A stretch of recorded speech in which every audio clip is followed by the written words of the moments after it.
Hi everyone, welcome to this lectures for the self-knowledge. Hi everyone. Well, let me Welcome fix to this. this lectures. Okay. Well, today we are having our lecture, a conference number 15, and we have this very interesting topic in which we are going to be talking about the ego, the personality, and the essence, as you can see here. And well, this is going to be very helpful for us to know what is the difference between them, to get to know when the ego is acting in us, when the personality and when the essence. That will help us a lot when we are trying to improve our self-observation capacity. That way, we are going to get to know when is the ego, when is the psychological defects that are acting, so we can get rid of them by practicing psychological death, and we can get to understand what is the personality and when is the personality acting in us, and we are going to learn to differentiate when the essence, that the consciousness, what is real within us is manifesting. So as you can see, this is a very important and interesting topic, and if you have any question, remember to leave your questions down there in the chat, and I will be gladly solving any question that you have in relation to this topic and all the topics that we teach here in this self-knowledge course.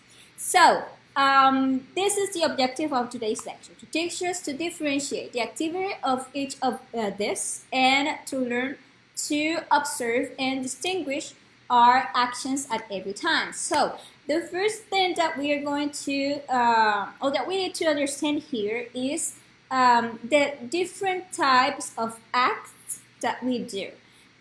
First, and the most common type of acts are the acts of the ego, or the recurrences.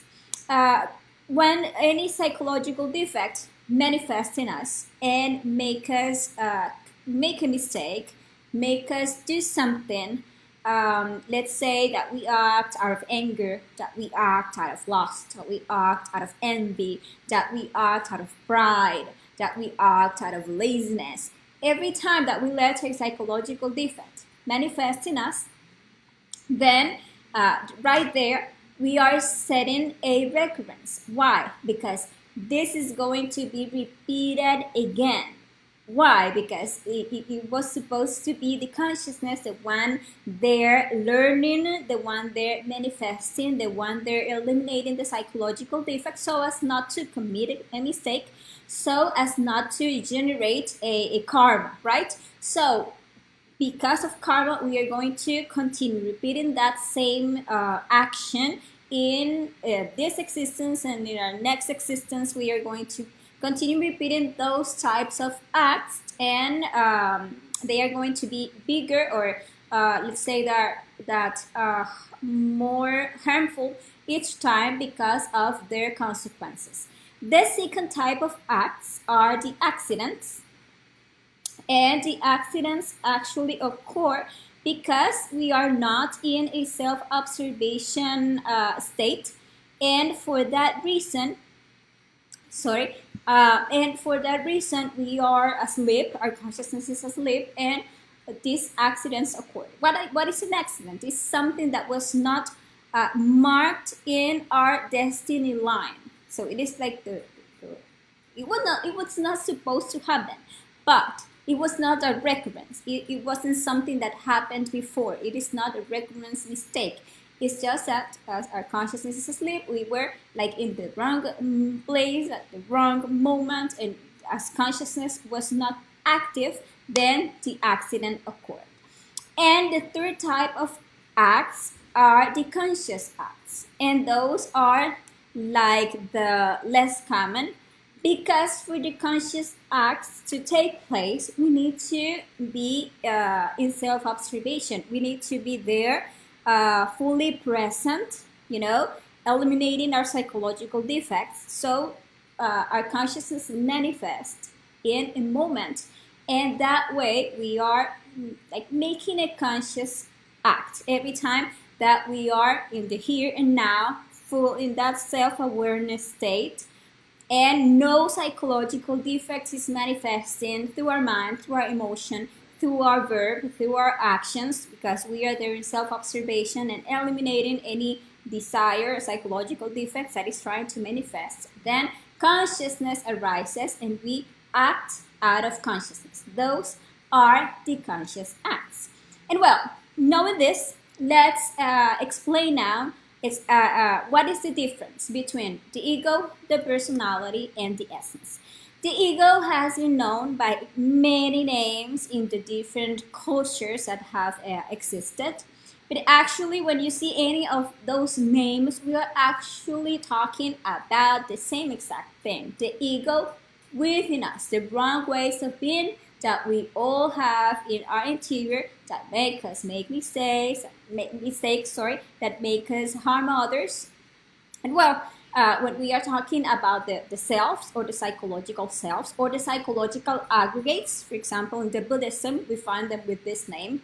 When we talk about every one of our defects, every one of our psychological defects, that is ego, every time that we are talking about the mistakes, we are talking about the ego because it's the ego that makes us make mistakes at every moment.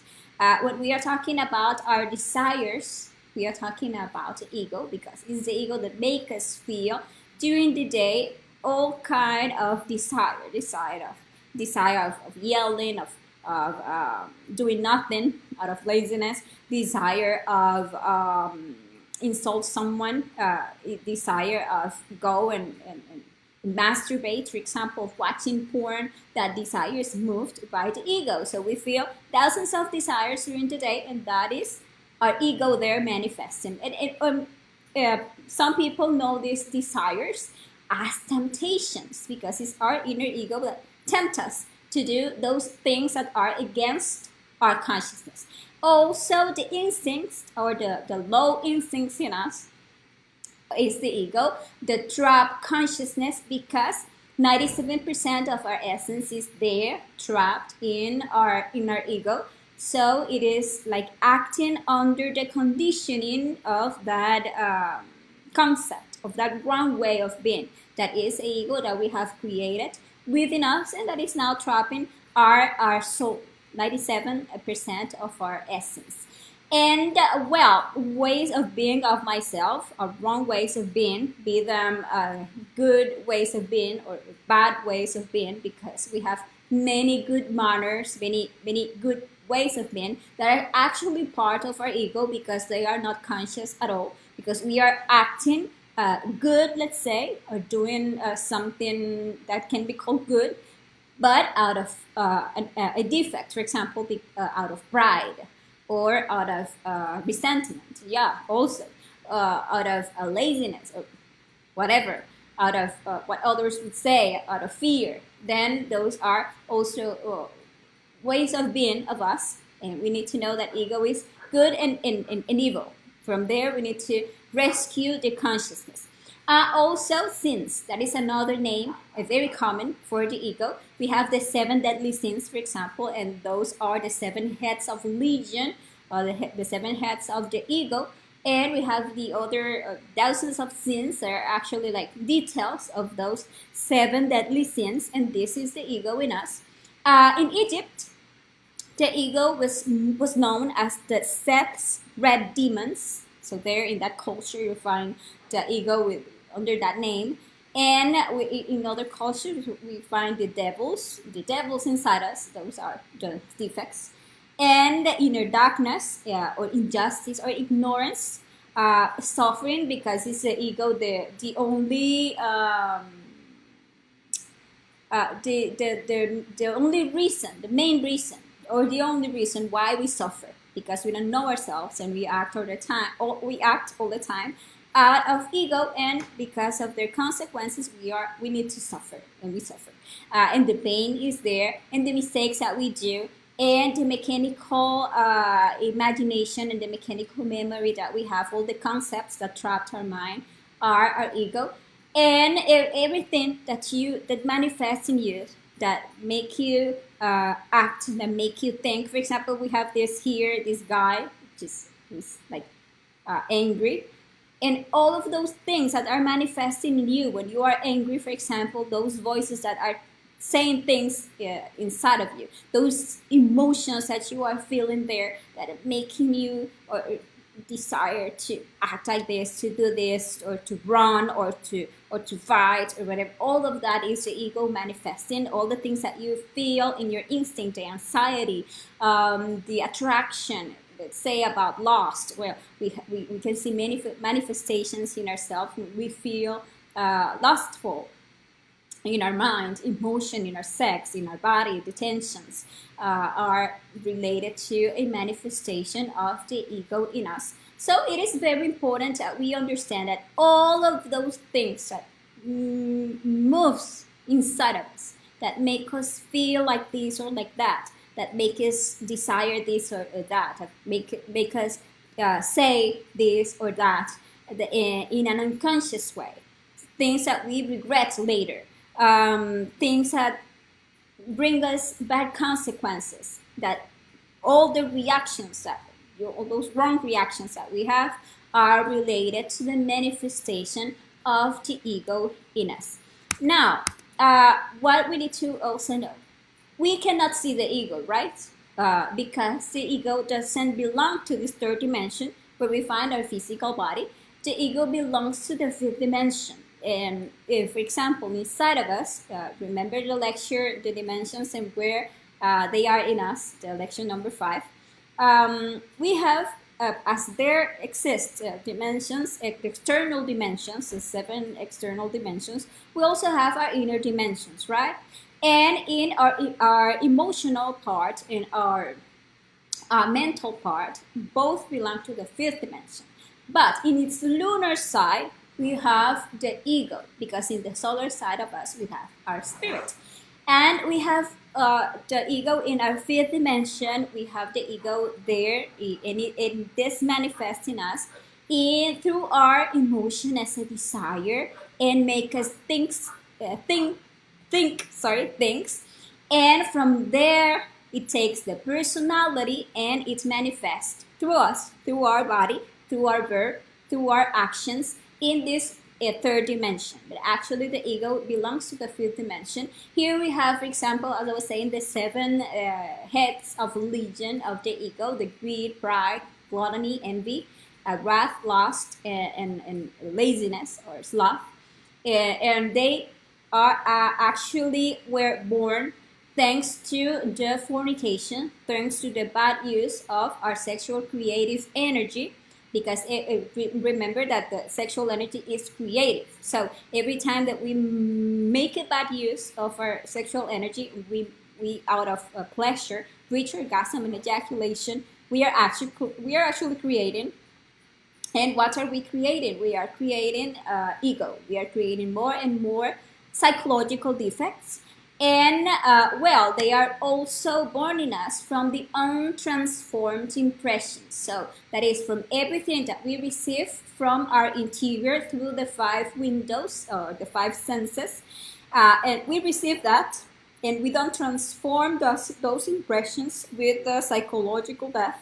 Then that impressions becomes an identification in us, and we end up committing that mistake. We end up by fornicating, giving like a shape to this wrong way of being that now is ours, that now we have inside of us. So each one of our psychological defects have a molecular nature, because they belong to the 5th dimension, which is the molecular world.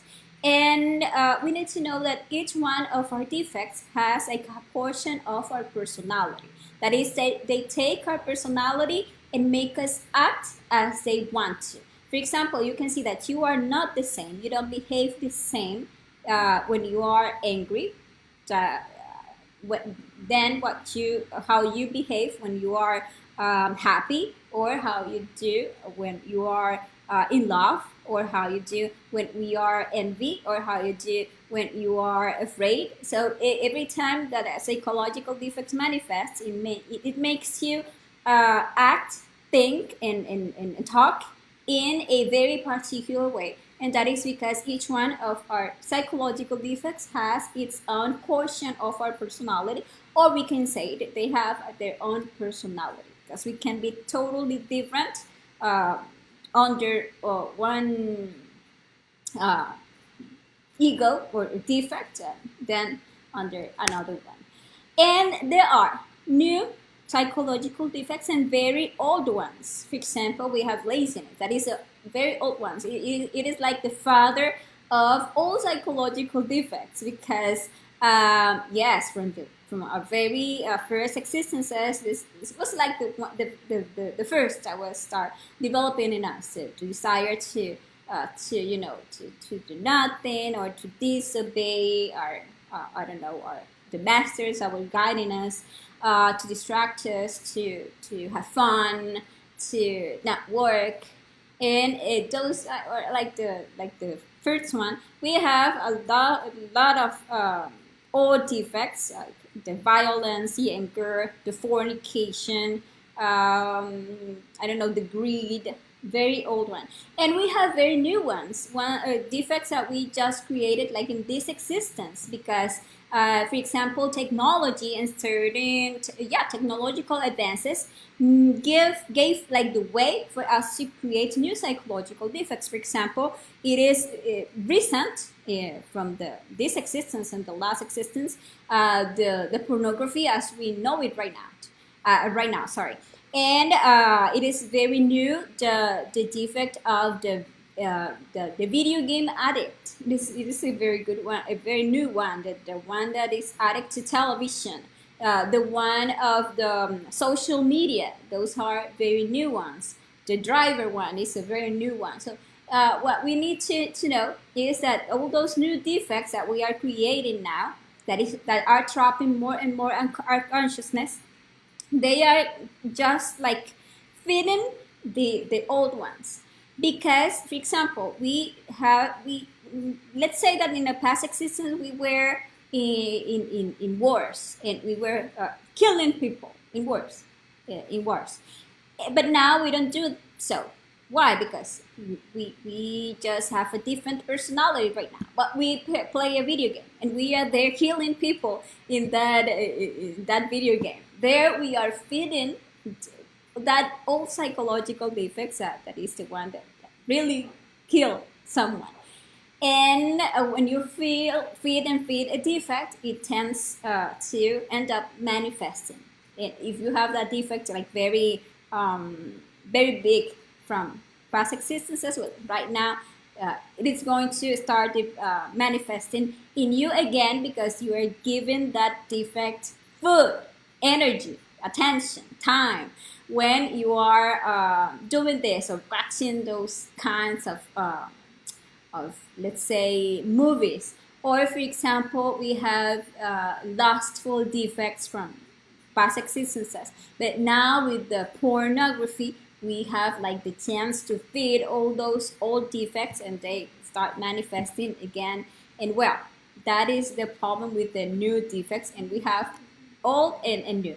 But the selves, the ego always evolves. It is always going to find a way to become more and more pervert. You can see this example of lust or fornication, that at the first time you started as something in your mind. You start liking people, or seeing the person as someone interesting for you to touch or for you to have a sexual intercourse. But that was at first only in your mind.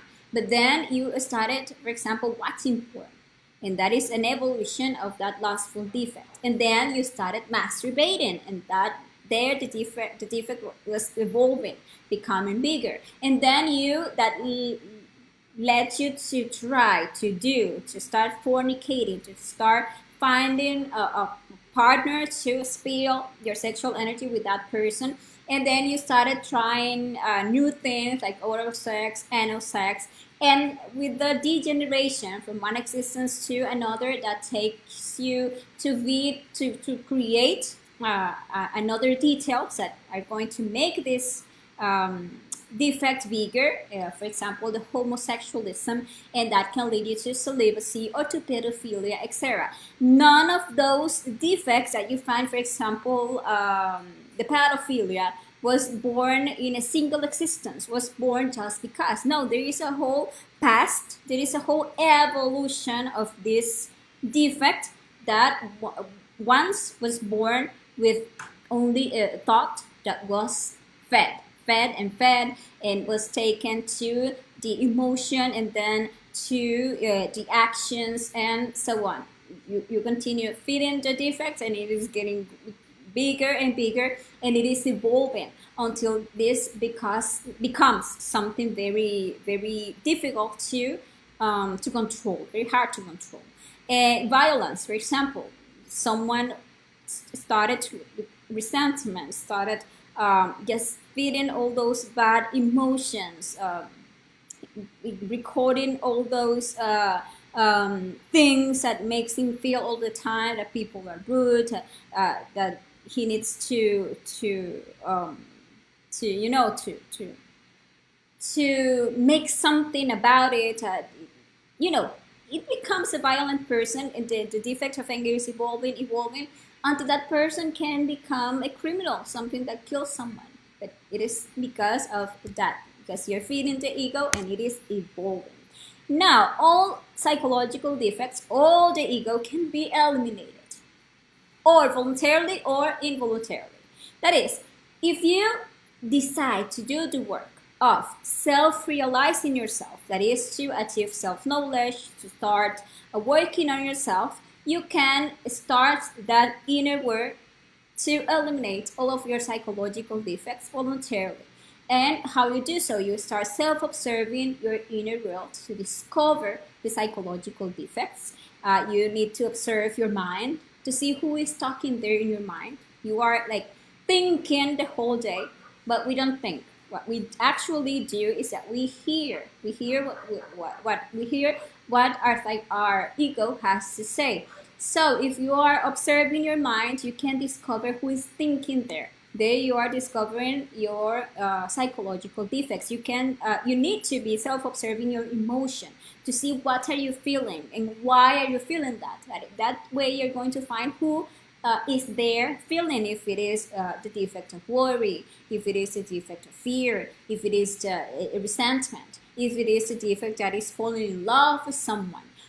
There, you're going to discover several defects that are manifesting through you all over the day, and you must discover and you must observe your physical body, the tensions that you are feeling at all times. There, you can observe who is making you feel that tension, what psychological defect, not what person, because we cannot blame others for our reactions. We need to find our defects, and when we find a defect that is manifesting, we need to prosecute it, to understand that is a defect and that we need to eliminate it in order to be free, in order for consciousness to manifest. And when you know that we need to eliminate that from us, what can we do? Well, we need to ask our consciousness, the part of love of our consciousness that is our divine mother, to eliminate that defect. Just like that, you mentally ask her, my mother, kill this from me, eliminate this defect, disintegrate this defect for me. However you feel like asking her. And that part of your consciousness has the power to set you free from whatever that in you that you discover and that you understand that must be eliminated from you. That way, you are eliminating them in a voluntary way. But if you don't decide to do that work, if you exhaust your 108 existences that we are given per each of our cycles of manifestations in this wheel of samsara, and we don't do the work on ourselves, then we are going to go through the process of involution through the 9 dentist circles, which is known as hell, which is not something eternal, but it's something very painful.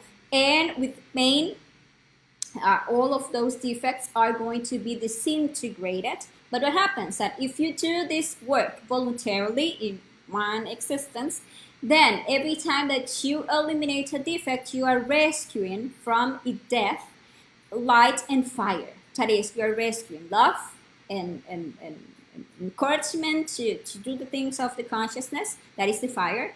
And you are rescuing wisdom, the wisdom that was there trapped in that defect, because our essence is there trapped to make a course.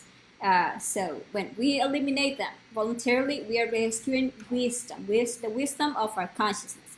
Now, if we don't do that voluntarily, if we go through the process of involution, when they are disintegrated, we lose the wisdom, we lose the light and the fire, and our soul will go out from that process of involution that can last thousands of years, totally innocent. That 97% is going to go out totally innocent. We are going to lose that soul to start a new wheel, a new turn in the wheel of samsara.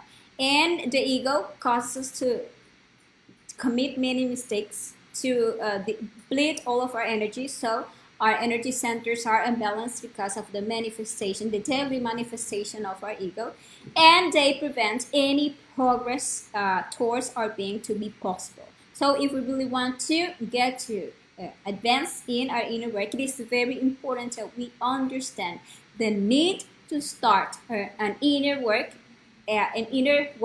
and war against our psychological defects. Now, it's the ego that originates the recurrence. So if you want to stop always having to live the same lessons, always be repeating the same bad situations, if you are there like, why do I always have to face the same things? Why do I always attract the same kind of person? Why do I always have to suffer, etc.? Well, that is the ego, because the ego, each one of our psychological defects, brings from past existences all of their accounts, the receivable and payable accounts. So they come here so they can make others pay, and so that we collect our karma, and so that we pay karma. Well, allow me just 1 second.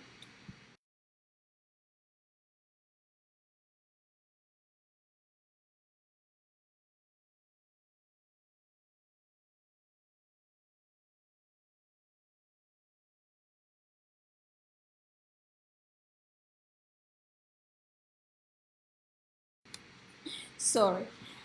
And well, if we don't work to understand our actions, if we don't work to eliminate our defects, if we don't learn from the lessons of life, then we are going to keep repeating the same lessons again and again until we learn everything that is to learn, until we decide to eliminate our defects and to rescue the wisdom.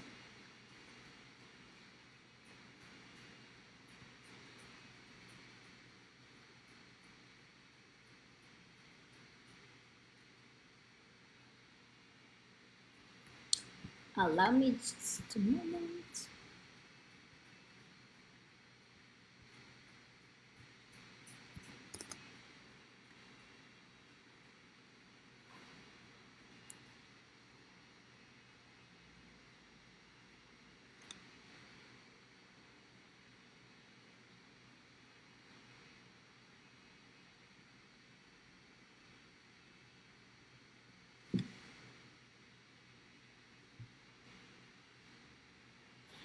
Okay, now let's talk a little about what personality is.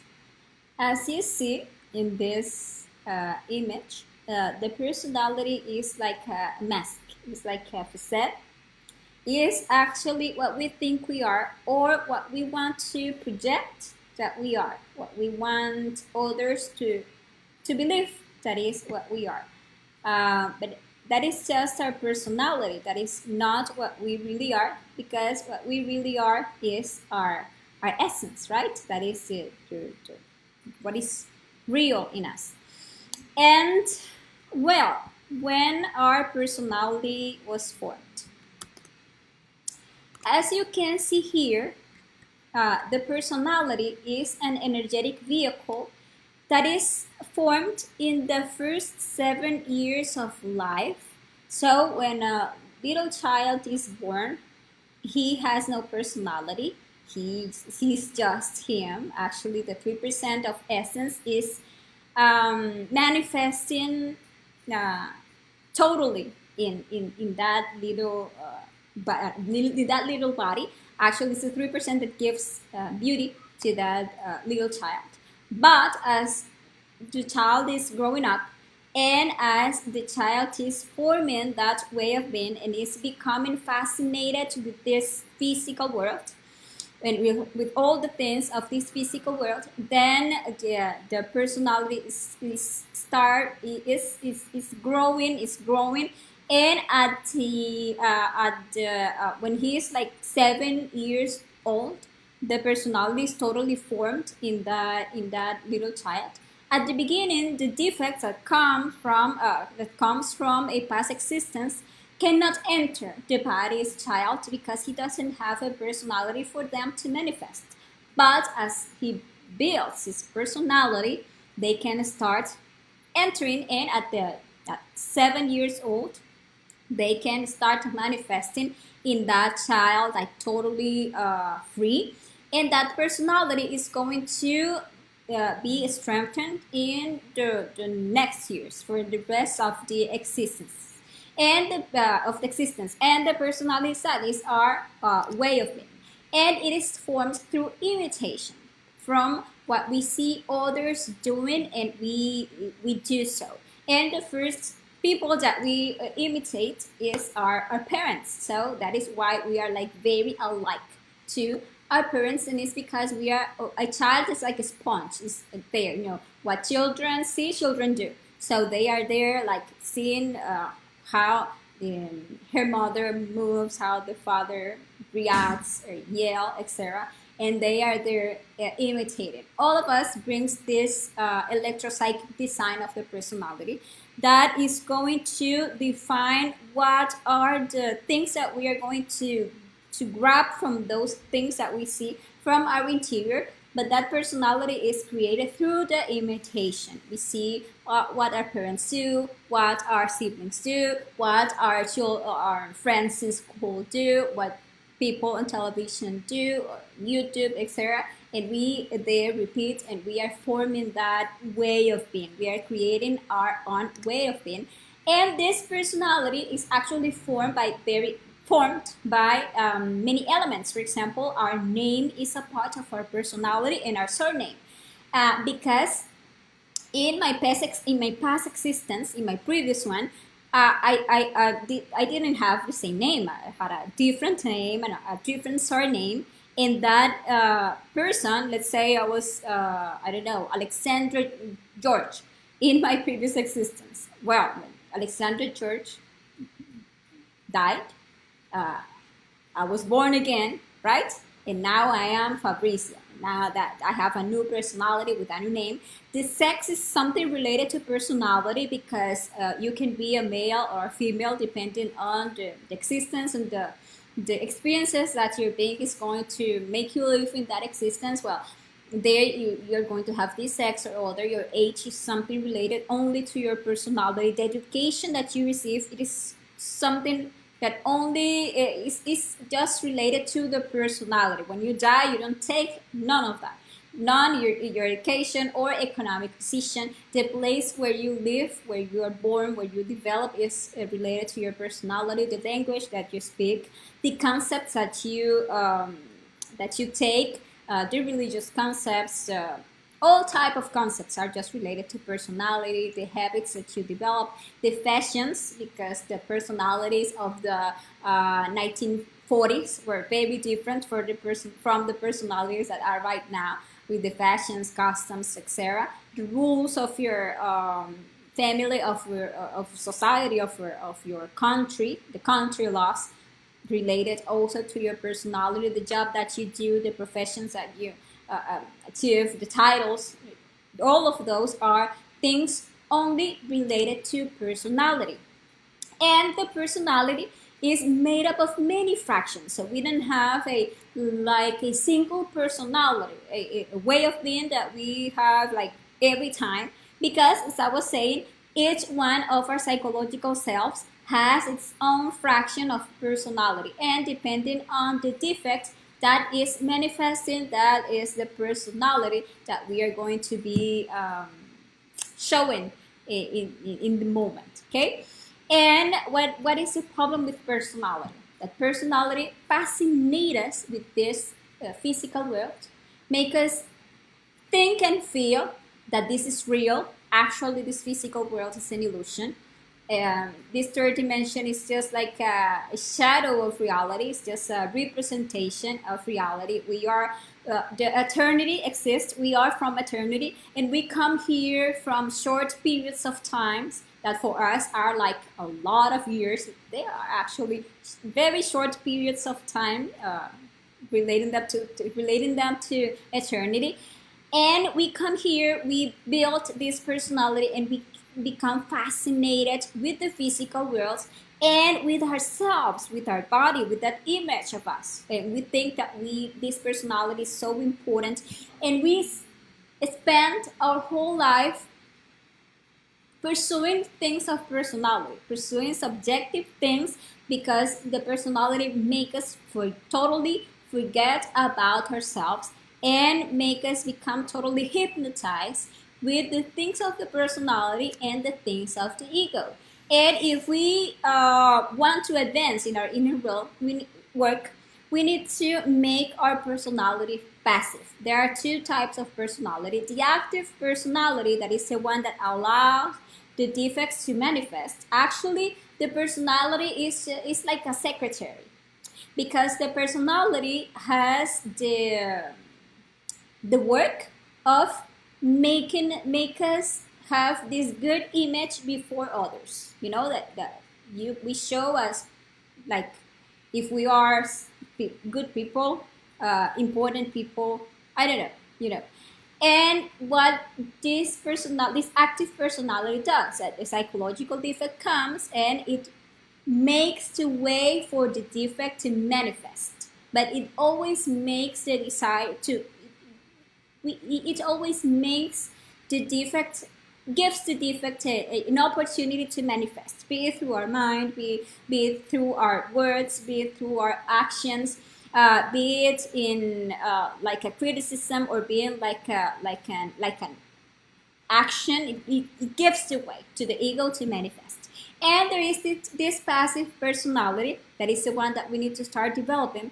That is a personality that is like at the service of consciousness. So what this personality does is like when the ego comes, it also stops the ego, but to reflect about it, to give us the way to reflect on this, to make us decide if it is a manifestation of our ego or if it is a manifestation of our consciousness. And when you know it's a manifestation of your ego, there you have the opportunity of eliminating it. So that is the personality that we need to start developing. Now, what is the essence? Well, the essence is what we need to uncover, to develop. The essence is what is in us the real, what is in us true, and what is in us eternal. And why eternal? Because it always was and it always will be. Actually, it is the only thing that's worth something inside of us. Remember that we have a 3% of free and self-conscious essence, an essence that is free, that cannot be trapped by the ego. And that 3% is our inner guide. It is our internal master. It is that part of light that we all have in our interior. But we also have a 97% of our essence that was innocent and for that reason was catchable.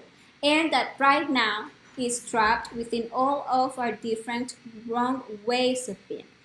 And that is the trapped consciousness. And 100% of our essence is immortal, but it is divided in these two parts. So we need to start releasing that 97% of essence from the ego, so we make grow our awareness part, which is this 3%.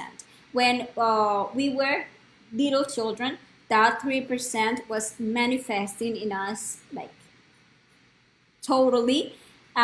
In the first years of existence, we have this bright in our eyes. We have that beauty that is the reason of that is actually the manifestation of that 3%. But after like 7 years, when we form the personality and we have the use of our reasoning, the 3% ends up sleeping. That is actually the sleeping beauty in us. And only in the rest of our life, in only a few cases, it will the voice of our consciousness be heard in us again. And we need to start developing our essence. We need to start developing, our consciousness, and we are going to do so by setting free setting free the 97% and by awakening this 3%. And we are going to do so by working on the 3 factors for our consciousness revolution. First, dying psychologically, that is eliminating our psychological defects with self-observation, prosecution, and asking for death to our Divine Mother for each defect that we observe in us. And by practicing the spiritual birth, that is the supersexuality. And that is very important because through the supersexuality, we are going to fuse all of that liberated energy in our spine. And that way, that 3% is going to be growing from 3 to 4 to 5 to 7 to 10 to 100. And we have the third factor, which is the sacrifice for humanity. And this is a very important one because that essence that we are releasing through the psychological death and that we are fusing with the spiritual birth, we need to awaken that essence in love.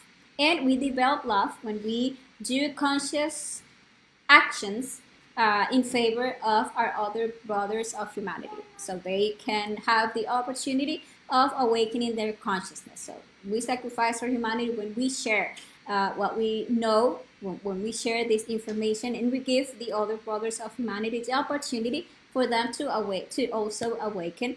And with these 3 factors, which is the only work of our essence, which is the only thing that is important for our essence, we are going to be awakening at 3%, and we are going to be releasing and awakening our 97% of essence. And well, now you know what is the ego, what is the personality, and what is the essence. The important thing is that you, in your process of self-observation, see the difference in yourself, that you can identify in yourself when is the ego manifesting, what is the action of the personality before any given situation, and when is actually the essence manifesting. If you are in this situation in which you are walking down the street and you meet someone to whom you owe some money, for example, and you don't want or you can't pay for that money, if you self-observe, you're going to see how your ego makes you feel a desire to tell a lie or to hide. For example, those are the things that you can observe in you. But your personality is going to have an appearance. It's going to act, for example, it's going to smile, to say hi, even though in your interior you are hating that person or hating that situation, you are feeling terrible inside of you. But you're going to put this face of, hi, how are you? Yeah, it's nice to find you here. And that is your personality, that is your facade. And what is the essence? The essence is what is going to manifest if, instead of letting our ego act, instead of letting your personality to be there pretending, you start dying in yourself, eliminating all of those desires, then the essence is going to spontaneously manifest. And that way, you are going to be seeing, observing what is the consciousness. We cannot settle what is what can be the action of the consciousness, because the consciousness is spontaneous, is what is true. And the only way in which you can experience your essence is when you eliminate your ego, when you make your personality passive and you eliminate the ego there, your essence is going to start manifesting more and more in you.